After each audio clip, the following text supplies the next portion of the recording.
Welcome to our information video series to stop the AM radio towers that are proposed for Point Roberts, Washington. These 5 towers will impact more than 20,000 residents of Tsawwassen, BC, Canada. In this video, we're presenting Mr. George Harvie, Delta's Chief Administrative Officer, with a report from the Corporation of Delta. My name is George Harvie, and I'm the Chief Administrative Officer for the Corporation of Delta. I'm also have lived in Tsawwassen since 1976. So I'm here today to outline Delta's positions and the steps that we've taken to date. It's important to reassure the residents of Tsawwassen that the Corporation of Delta has been and continues to be supportive of our community here. Council shares your concerns, and we will be speaking. We have registered, as I'll mention in a few minutes, at the public hearing in Bellingham in October, as just mentioned, to represent Council's concerns and your interests. Since the submission of the zoning conditional use application by BBC Broadcasting Inc. to Whatcom County Planning Department last July, Delta Council has received a steady stream of correspondence from concerned residents in Tsawwassen. Now, the concerns that we've been hearing, and as mentioned tonight, relate mainly to the potential for blanketing interference effects, potential health impacts, and impacts on the environment and wildlife. We have also heard concerns that the radio station is simply being relocated to alleviate problems of blanketing interference that has been reported by residents of Ferndale, where the towers have been operating for several years. And we have spoken to individuals in Ferndale. We have spoken to the fire department, to the police department, and we actually acknowledge that those concerns did and still exist. As most of you are aware, Delta, we have no regulatory jurisdiction. But as instructed by Council, the staff has sought answers to our mutual questions from other authorities. Now, back in September 2013, Mayor Jackson wrote to Whatcom County to express concerns regarding the potential impacts of the radio facility on our local community and to ask what assurances there are that the blanketing interference problems experienced in Ferndale would not simply be transferred to Point Roberts and Tsawwassen. We then received assurances back from Whatcom County that the community concerns would be considered during the decision-making process. But again, we never received any facts regarding those concerns. Again, in September 2013, Mayor Jackson wrote to ECOM, our emergency communications. They do the communications for our fire, police, and ambulance services for Delta, Metro Vancouver, and other BC jurisdictions. We're concerned about the potential impacts because we heard that there was interference in the emergency communications in Ferndale to their emergency service providers. The response back from ECOM was this as follows. ECOM will continue to monitor the performance of the radio network in the Tsawwassen area in the same manner that we monitor the system in all other areas. The network, among other things, self-monitors for interference on public safety channels. And sometimes there is interference that happens in emergency channels, and they act very quickly to remove those for obvious reasons. In the event that interference is observed, ECOM will immediately consult with Industry Canada to seek remediation. In our 14 years of operating the network, ECOM has not had the need to call Industry Canada to address interference from a licensed transmitter of any kind. However, if any adverse effect is observed, we will quickly and effectively deal with it to ensure the service we provide to Delta Police and Fire, as well as BC Ambulance, is protected.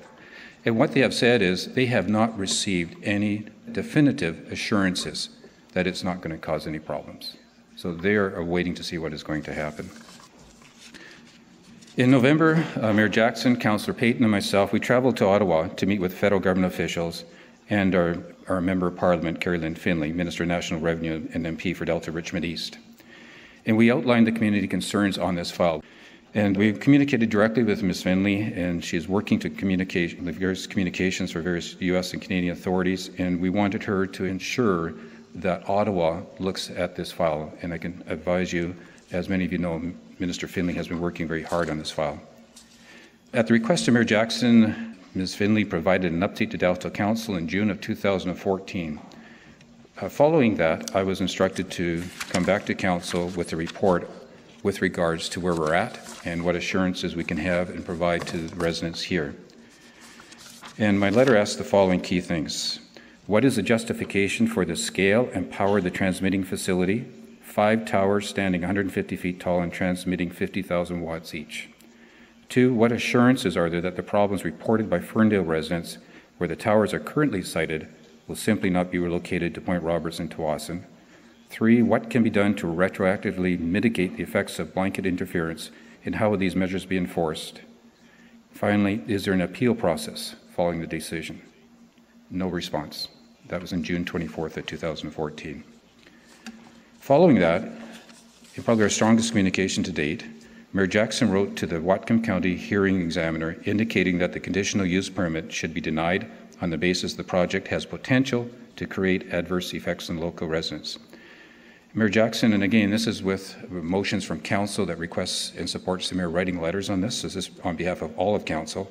Mayor Jackson also wrote to Industry Canada asking that it intercede on behalf of Delta residents to ensure adverse effects do not occur. The letter on July 15th, 2014 to the Whatcom County hearing examiner for Mayor Jackson on behalf of council stated the following in the concluding paragraph. I understand that a public hearing will be held later this year to determine whether a conditional use permit will be issued by Whatcom County, and that one of the considerations in making the decision is whether the project has potential to cause adverse effects on residents.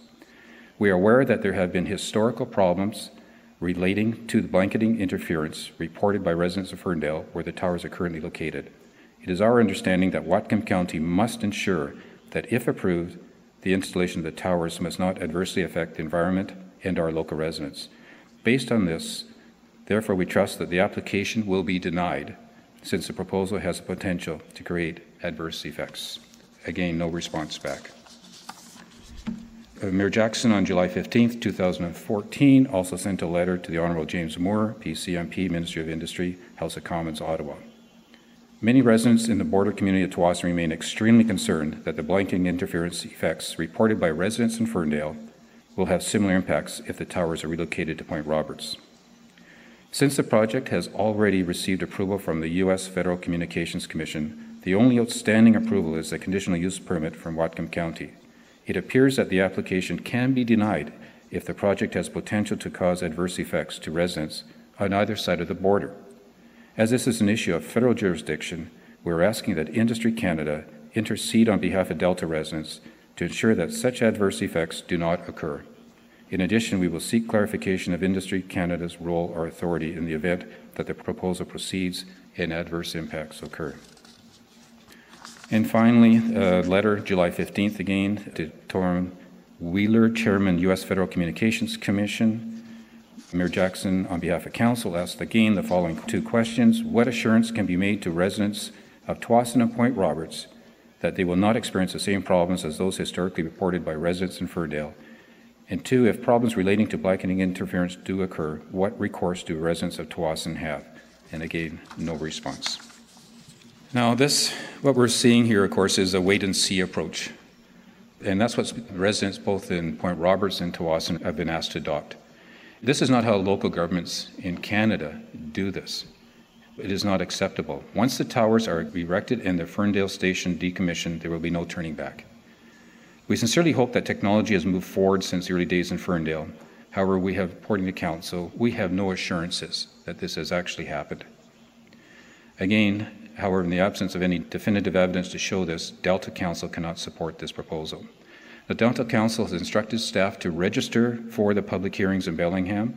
We will be there, we will be representing the community interests, and we will be asking that the application be denied. Finally, with regards to the petition, I would suggest that if you could send that to Delta Council as soon as possible, Delta Council then can request the Mayor, acting on behalf of Council, send letters back to Ottawa attaching that commission and supporting the concerns of the residents here and those that have signed the petition. Again, we have copies of all the letters there. This is a priority with our council and with the council members in attendance here.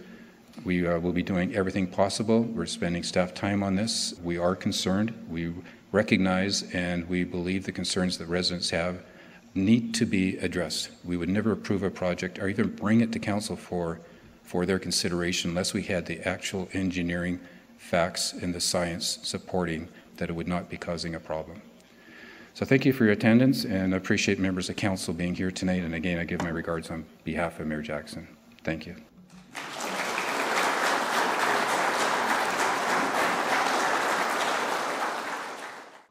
We can stop this if we have enough money for Whatcom County Court.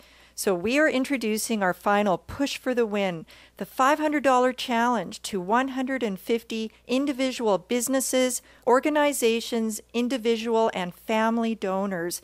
We only need 150 of you to donate $500 so that we can meet our legal fund need of $75,000. You can donate now with PayPal by visiting our website, notowers.webs.com, and going to the home page, you will see the donate button on the top right corner. If you prefer to donate by check, we welcome American or Canadian checks mailed to either one of the addresses on your screen. We would love you to visit us on Facebook at No Radio Towers Tawasin. Just be sure to like us and follow us to ensure you receive important updates. Thanks for watching, and be sure to check out our other informational videos on YouTube to stop the towers.